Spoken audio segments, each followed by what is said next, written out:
everybody. Welcome to the DePIN podcast. I'm your host, Tom Trowbridge.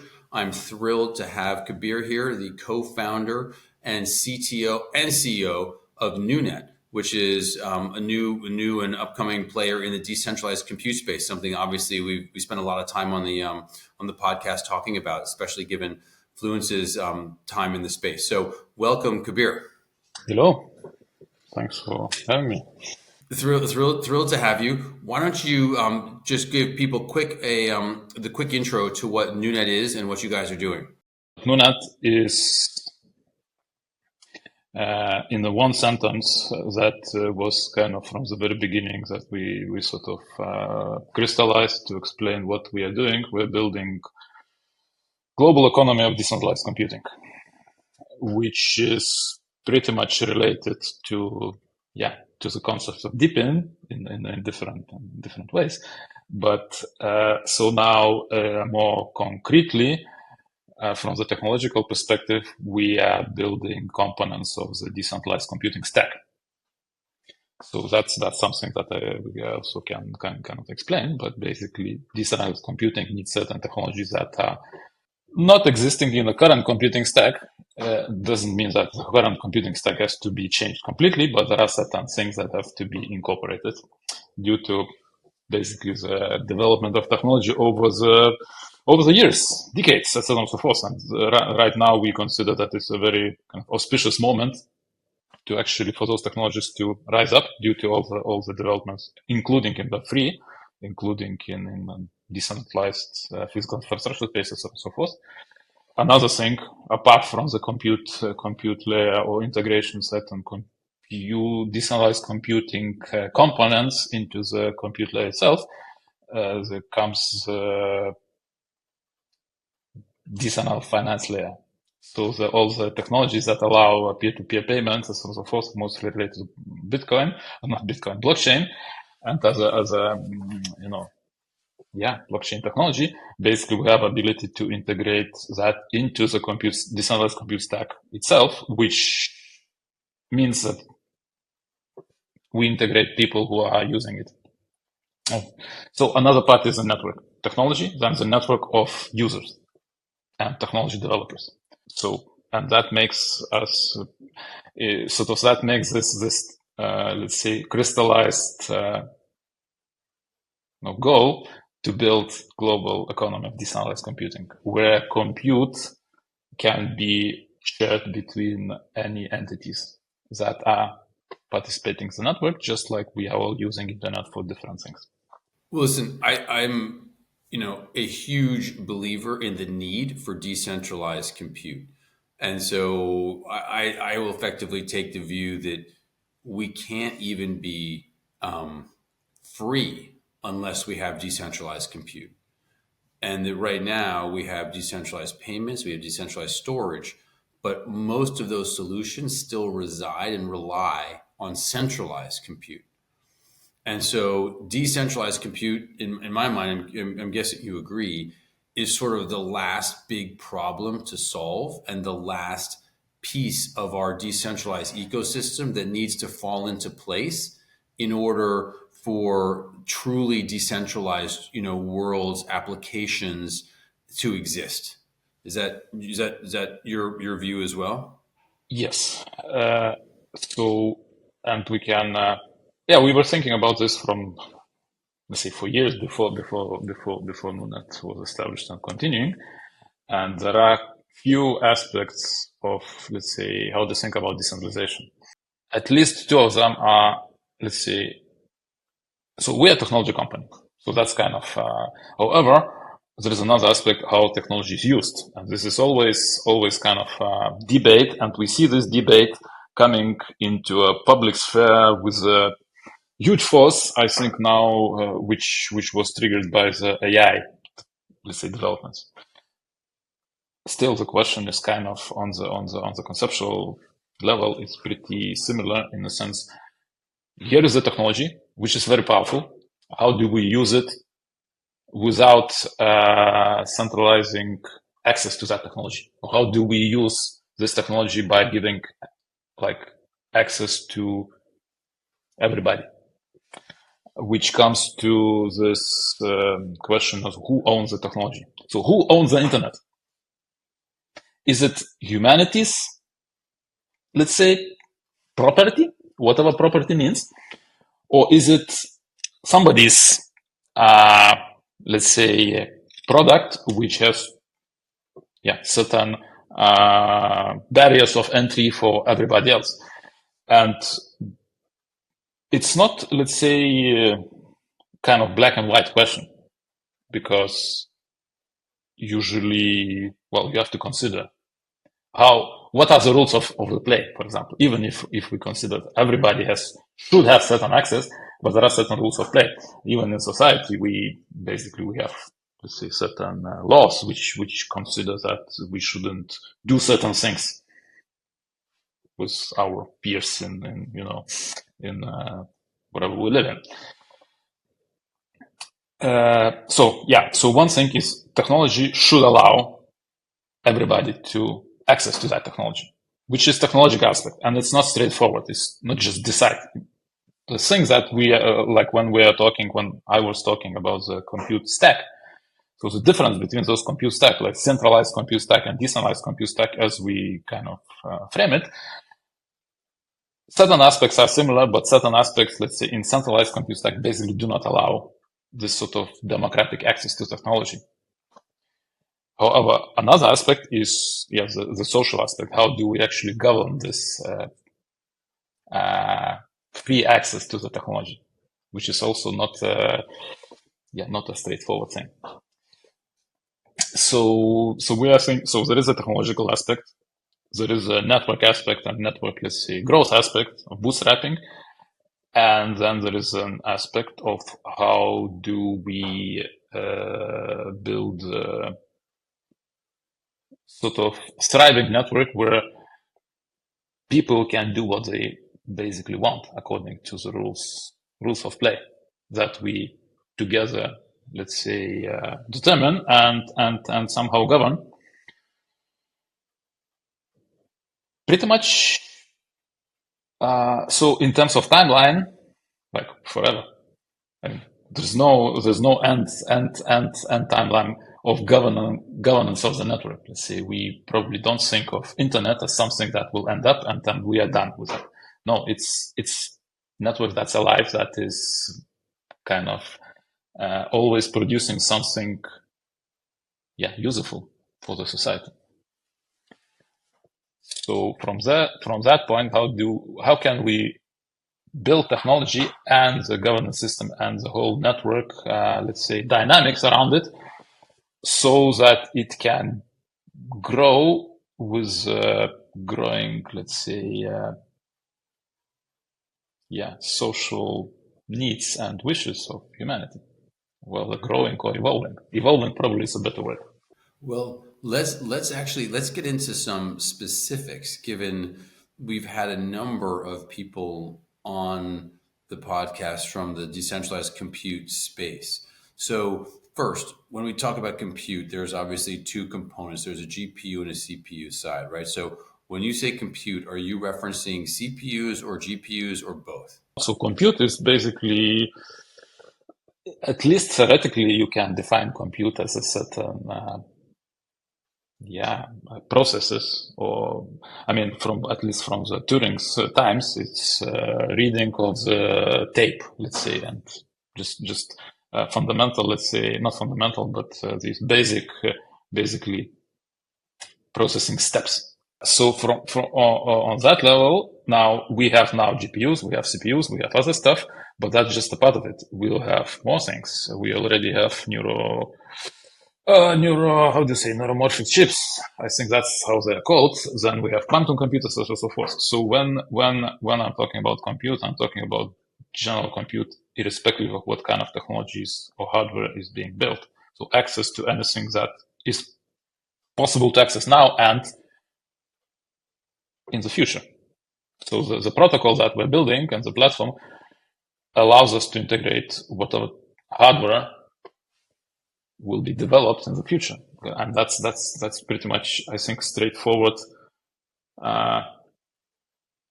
feature of the platform to think about when you are building platforms that is future resistant, so to speak.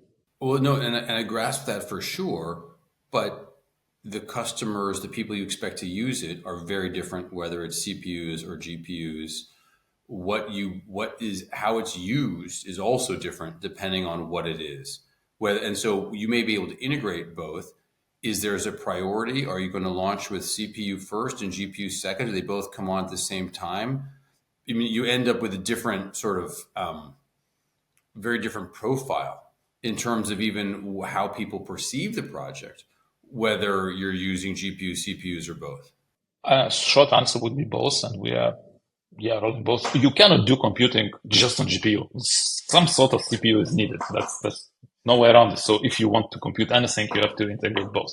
Of course, there are let's say when you run certain whatever LLM training or something, or even inference, you need GPUs. But then the way we actually, if I may, then the one of the difference between centralized compute stack and decentralized compute stack to some extent, which we are sort of addressing on the technology level, is that in centralized, basically, you user of the let's say compute has to basically rent a compute power, knowing whether they need CPU, GPU, how much RAM, etc., and so forth, provision that, and then run the compute on top of that. And then the question is, okay, do you have CPU? Do you have a GPU?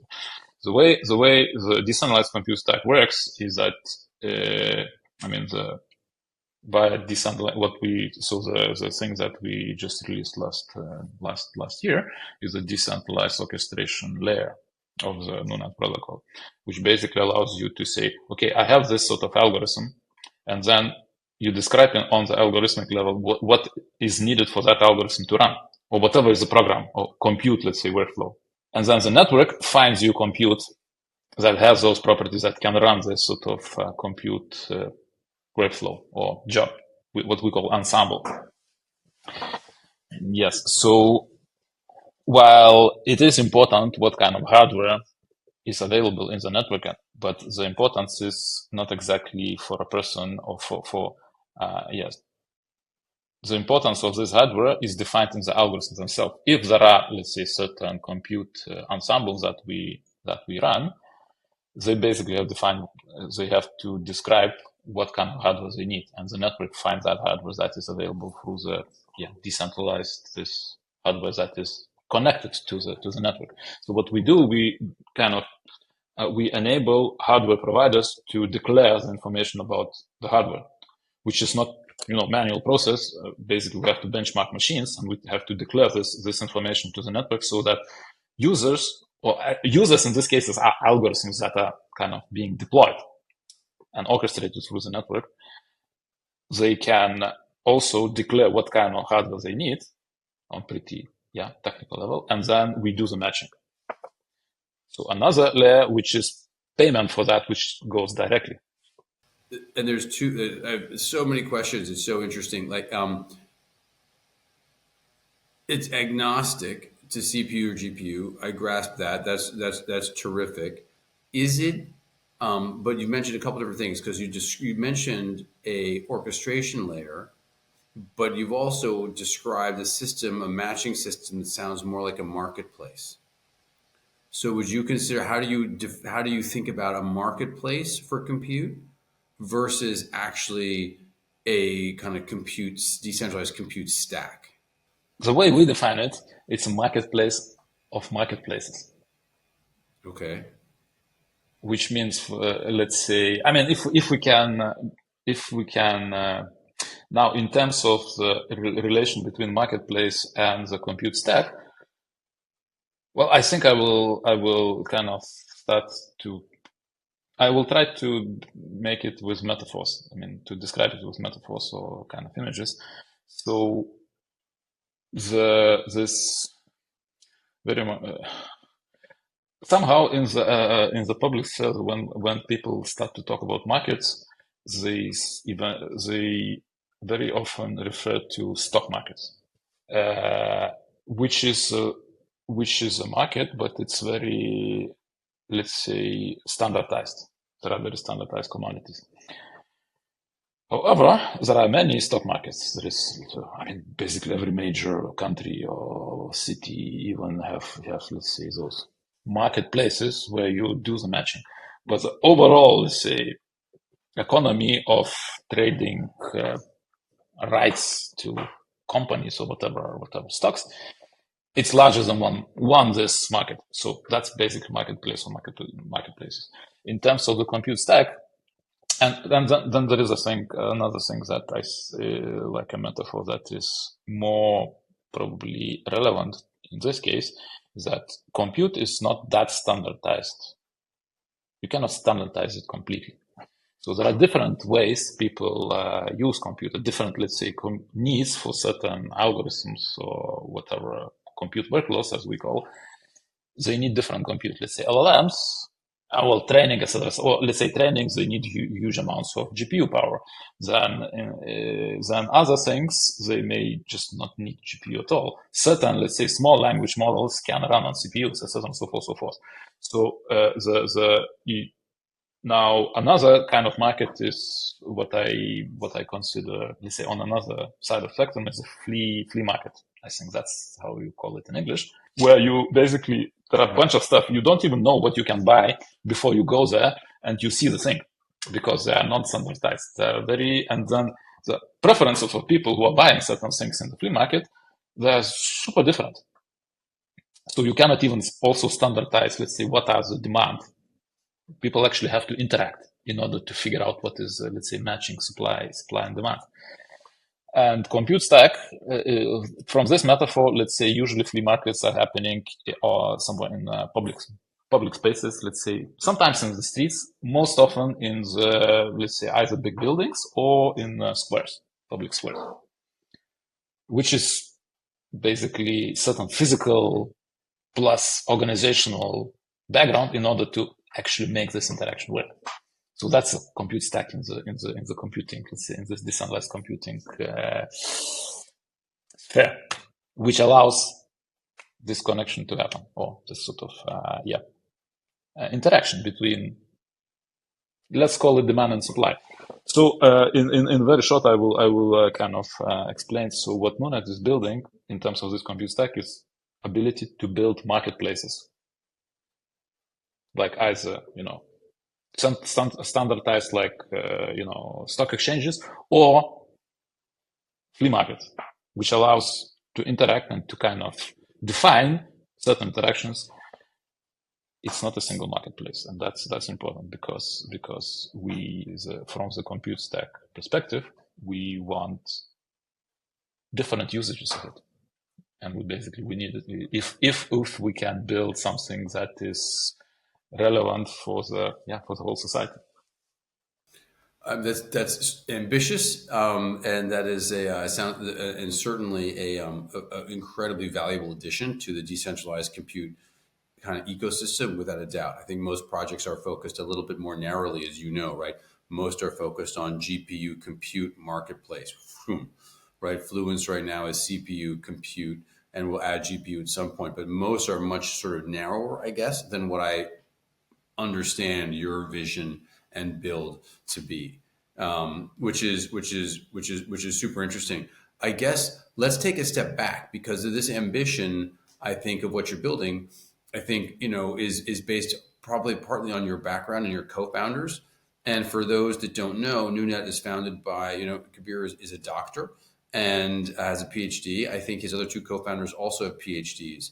So it's the only project I know that has 3 PhD founders. So would you mind just giving a little bit of your background and maybe chat about the founders and kind of how you guys did this, how you guys came up with this, and how your the journey to get here, and how you work together? Well, NuNet is co-founded by 3 people, which is me, Ben Gersel, and Weaver Feinbaum. So we met actually in academia, I think. Well, now I think something like 10 years ago or so, in Free University of Brussels, where me and we were doing our doctoral studies in an entity which was then called Global Brain Institute. However, the sort of Global Brain Institute was trying to sort of build research actually in a more kind of concrete way, the collective intelligence of, let's say, it's difficult to say. Well, collective intelligence basically of internet, that is very simple way to say it, but basically how can technology, in a more abstract way, or more kind of general way, how technology can help to increase collective intelligence of humanity, which is related to some extent, at least in my mind, it was very much related, and this is how I kind of frame it. Is Ben Gersel is an AGI developer for many years. He's one of the main AGI, let's say, gurus, artificial general intelligence, and he is also often mentioned as one of the kind of people who invented the term of artificial general intelligence and the whole this distinction between narrow intelligence and general intelligence that he was talking about for decades, as far as I remember. So there is this kind of not exactly debate is whether general intelligence can be achieved without a certain distributed or collective intelligence aspect in it and evolving, let's say, or developmental aspect of this intelligence, or whether it can be, let's say, engineered. So I think this is how we came together in the academic, let's say, space. And then it happened so that Ben founded Singularity Net, and then he invited me to work at Singularity Net as the AI researcher. And then eventually so while we were also communicating, three of us, philosophy of mind and intelligence aspects, and so on and so forth, which is even more related to AGI, or this project of artificial general intelligence, if you call it that way. And then at a certain point, we came up with the idea, and sort of it got consolidated that in order to build all these technologies, which let's say directed towards AGI development within the Singularity Net, what is needed is a decentralized infrastructure layer in order to run it. It's like if we think about brain, you need neurons in order to run the stuff. And then it comes usually when, so suppose when we think, okay, so brain is just one big computer, however, it's made out of neurons, out of, let's say, areas, and so on and so forth. You can think of the brain with this wetware as decentralized. So these are metaphors, but basically this is where we started, kind of idea, thinking about the idea. And so on that premise, NuNet was founded as a spin-off Singularity Net, and we pretty much soon discovered that what technology that is needed, and even aspects of concepts that are needed in order to build it up, it's broader than running AI algorithms or AI engine. It basically needs to go deep into this compute stack. And it also has applications way broader than single entity. And that's what we are now focusing on. And of course, there is a question of usage of the network. So if you have a network or technology that is not used by anybody, then what's the point? Therefore, we also are looking at, let's see, what kind of use cases or solutions we already can build and partner with let's say, specific aspects that are needed. Something that you, for example, mentioned. So let's say, since we do not, on the protocol level, we do not discriminate on whether GPU or CPU or something else is needed, but there are projects which are actually specializing for certain use cases. So we basically want to integrate, or we want to offer the technology and to work with those projects to see how can we actually build it into the global network, rather than having, let's say, separate technology stacks, which are sort of trying to compete, because then you don't have global network. They have to interact. Yeah, I mean, listen, that would be great if there was a way to integrate with the number of compute providers out there, right? And there are a handful of projects that are focused on this. Most are GPU focused. I guess this is actually a good segue into talking about how you think about you talk about use cases, and curious to hear what you think are use cases for decentralized compute. And so when you think about it, sort of regardless of GPU, just sort of abstract out either GPU or CPU, whatever, when you think about who will benefit from decentralized compute the most, who do you think of, and why?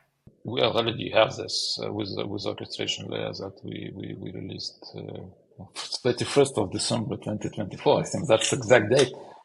It's already possible to kind of connect compute, and not only compute, but also, let's say, the demand for that compute. So that's, and in terms of possibility, yeah, for sure, that's possible.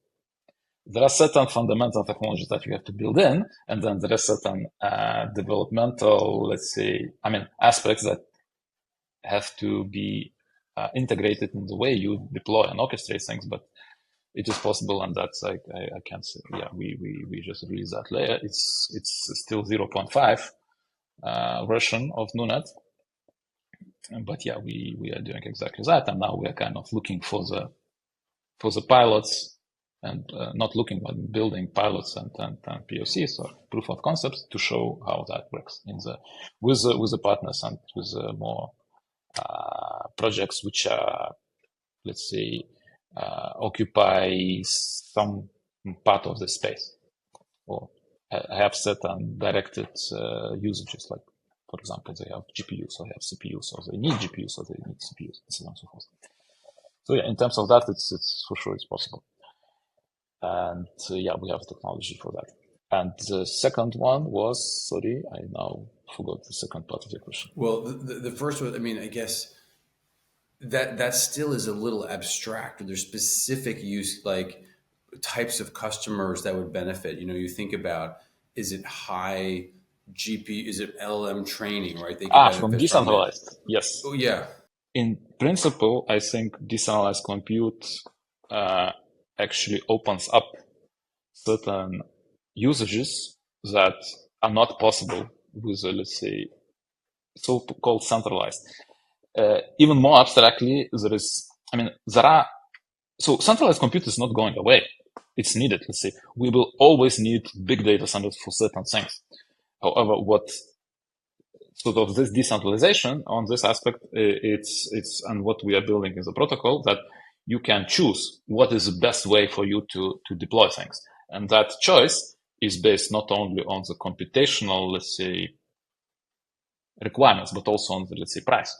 It may be faster to run certain things on the big data center. However, it may be that certain individuals, whatever organizations, they just don't have resources to do that, and therefore, but they have time, more time maybe, and they can run stuff on a cheaper compute and a more decentralized. So that's one aspect, which is basically how can we optimize the overall, let's call it, the world has a bunch of hardware in data centers, in computers, in, let's say, devices that are scattered across. How can we optimize that in a most efficient way to run workflows that are possible now and that we have? Another aspect is related to, let's say, all those concepts that I think are already like decade old, Internet of Things, edge computing, etc. and so forth, where you basically need to, there are, let's say, certain use cases which need to connect the devices, either they are sensors or maybe smaller devices scattered around, etc. and so forth. Self-driving cars or let's say, yeah, not exactly self-driving, but basically, I think it's called, intelligent vehicles communicate to each other, etc. and so forth. So basically, when you need to build use cases or products, if you call it, or certain kind of higher level products, which inherently need communication between decentralized devices, where you cannot really have a central control, both technically and possibly kind of organizational, etc. and so forth. And these use cases are what's usually called, I think, blue sky or blue ocean sort of use cases, where you basically, and one of the example, I think, a chromatic example is iPhone or smartphone. Nobody could have imagined the market that opened up and use cases that opened up with that technology until somebody decided, yeah, let's make it and let's see what will happen with it. Well, so I grasp that. You made one comment though I want to get into a little bit, which I think is interesting. Is you, I think, conflated big data center with centralization, and I would actually kind of dig into that, disagree a little bit, because this part of the Fluence sort of perspective here is that decentralization means not controlled by any one entity, right? So you can have a decentralized protocol that, as a thought experiment, only runs in top tier data centers, as long as it is not controlled by any entity and it's open, right? It's not the same level of decentralization as if you have 10,000, CPUs or GPUs spread around the world, but it still is decentralized versus an Amazon or a Google, which is one kind of governance, one control mechanism, right? Yes. So, it's a part of it. But so the way I would kind of approach the whole decentralization thing is that decentralization is a process, and we can see. So if we put the whole this centralized compute and decentralized compute as a continuum. So let's say, I don't know whether you see my hands. Yeah, I do. But so let's say centralized means completely centralized, which pretty much doesn't exist. Decentralized is completely decentralized, which also doesn't exist. And there are, let's say, points in the spectrum. And we are basically, when we are talking about the vision, we are talking about certain ideal, which is going to the extremely to decentralized place.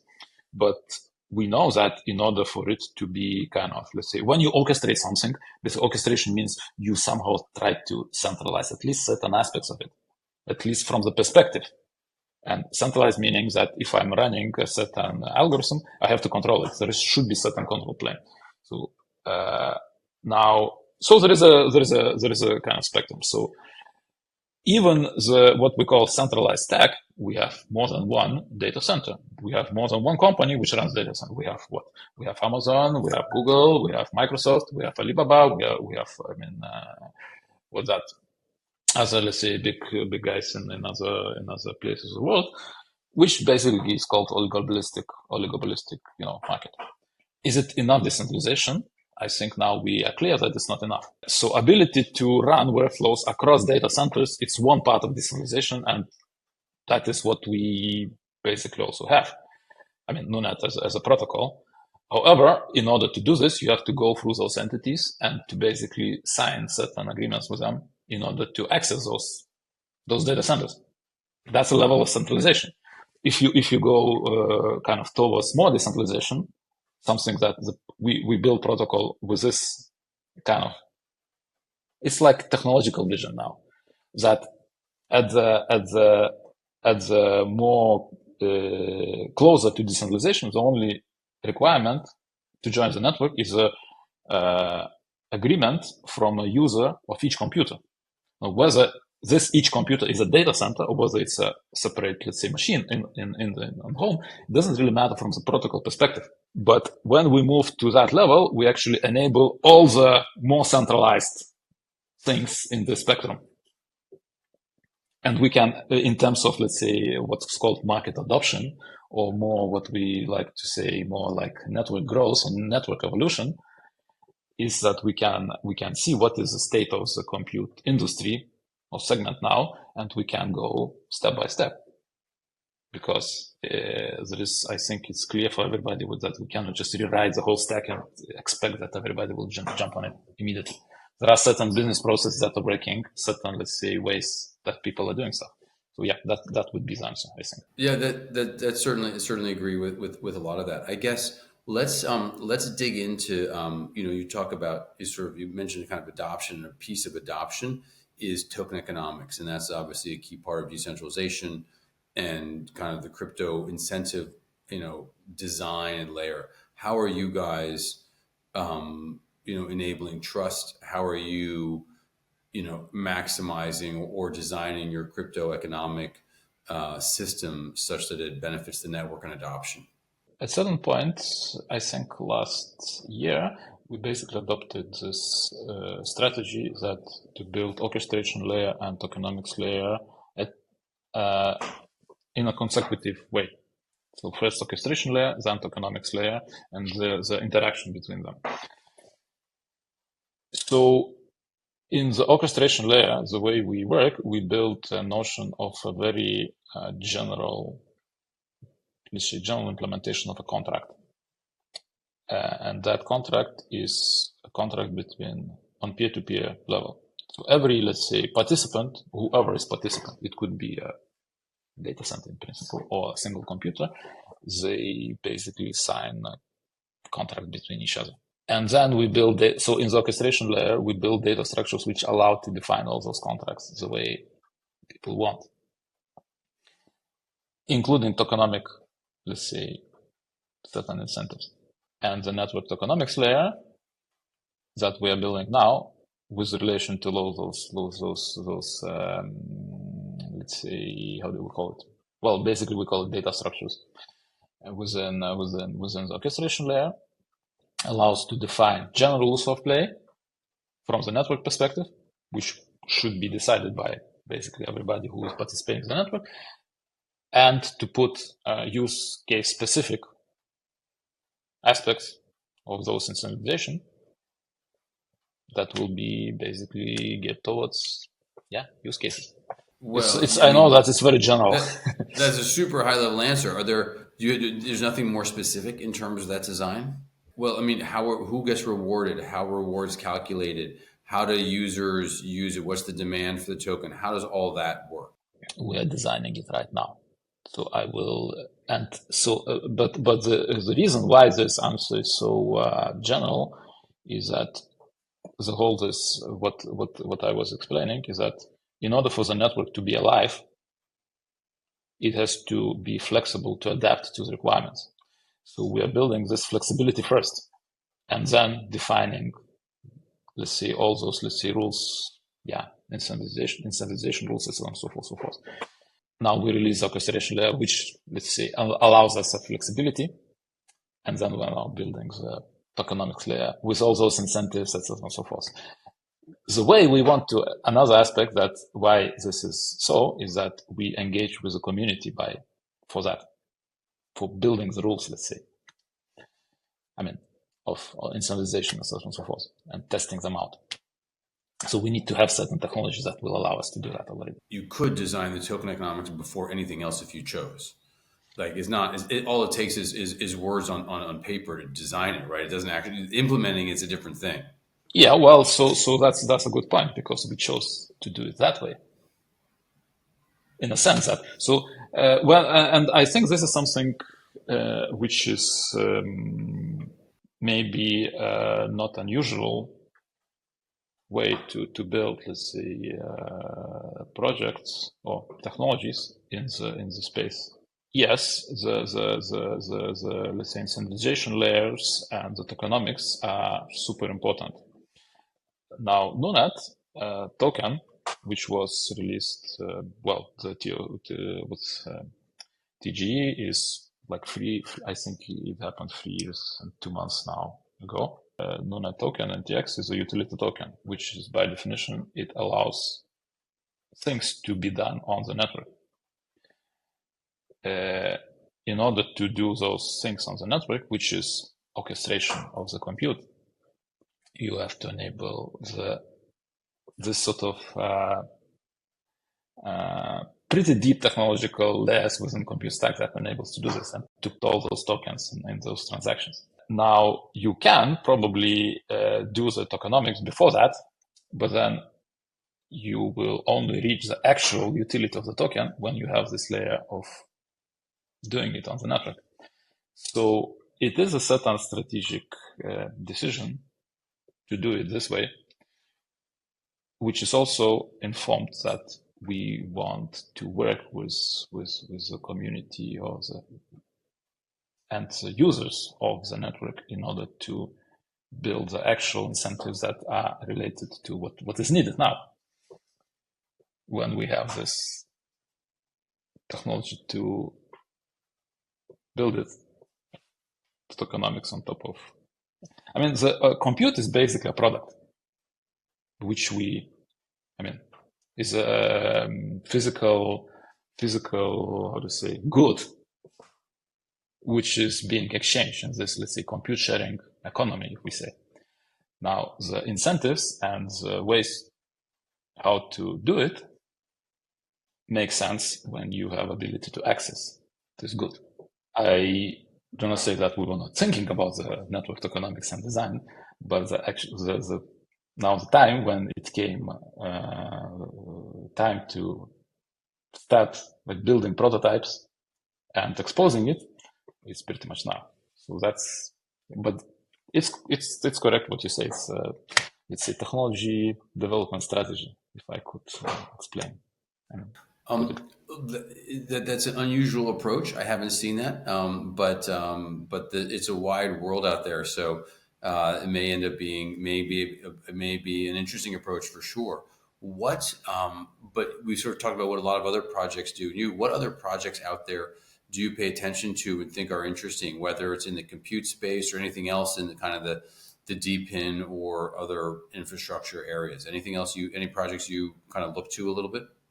Yes, I think we pretty much always try to kind of feel the vibe in the DePIN, let's call it, I think, DePIN subsector of the computing industry, how to say it, which actually DePIN as a concept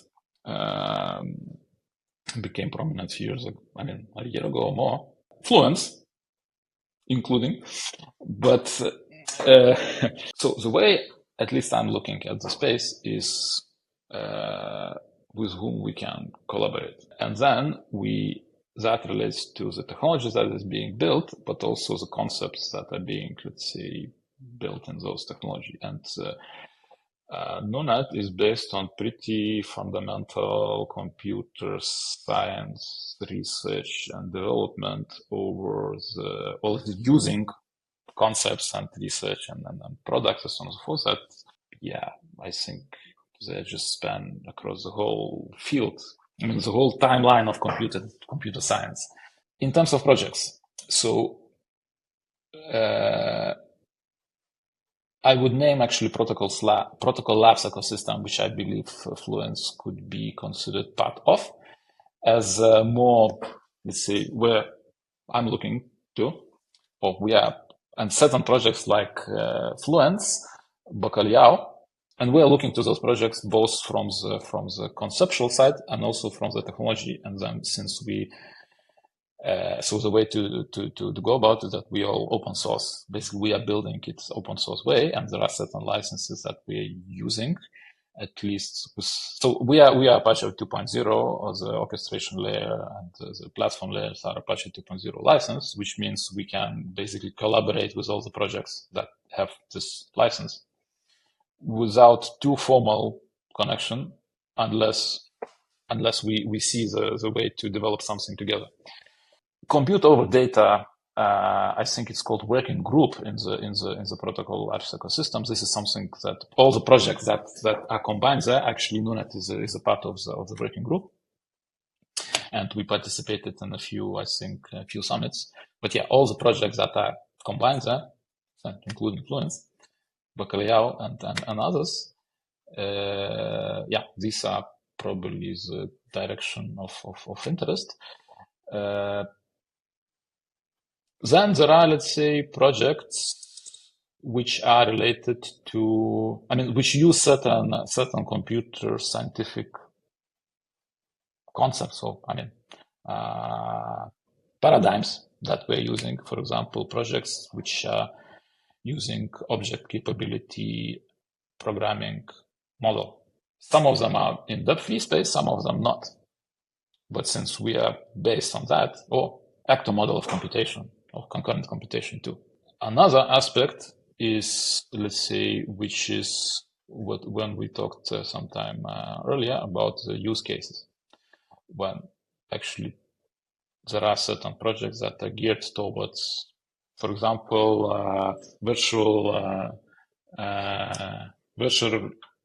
augmented virtual reality for like a product geared towards, let's say, a use case which is inherently decentralized, where people will have to have compute close to them while walking around in certain, let's say, cities, etc., and so forth, so forth. That means that we'll have to sort of customize the protocol or build certain layers on top of protocol, which will allow to access specific compute, which is geographically near to a person who is, let's say, running certain virtual reality environment, working around with a let's say, either it could be, any device. This is more open space. We're basically looking for those projects where we can match the technology of this decentralized compute to the actual use cases which already are being developed in the space. I would not like to kind of name. We have names. I think some of them we already announced partnership. For example, Postmesh, Oki Labs, which is so for that we are working with them and building prototypes of how to do exactly that use case using the decentralized compute stack and incentivize or attract actually people who have compute in the different places so that we can figure out how this sort of system can work, where the compute is being provisioned on demand, and you don't know where this demand will be before a user connects and requires this compute to be provisioned. And that's where we work now for, I would say, 3 years in order to build this sort of underlying technology in order to enable that. Well, listen, how do people follow NuNet? How do they follow you? How do they connect and participate? What's the best channel? Your website, Telegram, Twitter? What do you steer people towards? Website, of course. We have Medium space with all the blogs, and then we have, I think, Linktree. So yeah, these are the best places to connect. And of course, we are on LinkedIn, on Medium, on Telegram. And the website is it NuNet? NuNet.io. Yes. Thank you for being on, Kabir, and thanks for sharing your vision of decentralized compute and how to make it scalable and basically relevant for a whole number of really wide-ranging use cases. Appreciate your time. Thank you.